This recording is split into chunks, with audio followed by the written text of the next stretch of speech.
മദ്യലഹരിയിലെത്തിയ അയൽവാസിയായ യുവാവ് കല്ലെടുത്ത് വീട്ടമ്മയുടെ തലയ്ക്കടിച്ചു. തിരുവനന്തപുരം പെരുങ്കടവിള സ്വദേശിനിയായ 65-കാരി വത്സലയ്ക്കാണ് പരിക്കേറ്റത്.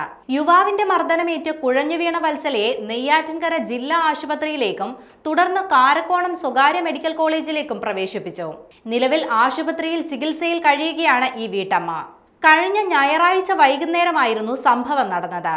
പാൽക്കുളങ്ങര സാബു ഭവനിൽ ഷിബുവാണ് സമീപവാസിയായ വീട്ടമ്മയെ കല്ലുകൊണ്ടിടിച്ച് തലയ്ക്ക് മാരകമായ മുറിവേൽപ്പിച്ചത്. രാസലഹരിക്കടിമയായ ഷിബു അയൽവാസികളെ അസഭ്യം പറയുകയും ചോദ്യം ചെയ്യുന്നവരെ മാരകായുധങ്ങളുമായി എത്തി ആക്രമിക്കുകയും പതിവാണെന്ന് നാട്ടുകാർ പറയുന്നുണ്ട്. ലഹരി ഉപയോഗിച്ചാൽ ഷിബു സ്വന്തം കുടുംബത്തെയും ആക്രമിക്കാറുണ്ട്. സഹികെട്ട ഭാര്യയും 2 മക്കളും കഴിഞ്ഞ 5 വർഷമായി പിരിഞ്ഞു കഴിയുകയാണെന്നും നാട്ടുകാർ പറയുന്നുണ്ട്. ഷിബുവിന്റെ ആക്രമണത്തിനിരയായവർ നിരവധി പരാതികൾ മാരായമുട്ടം പോലീസിൽ നൽകിയിട്ടുണ്ടെങ്കിലും ഇതുവരെ നടപടികൾ ഉണ്ടായില്ലെന്നും സമീപവാസികൾ പറയുന്നു.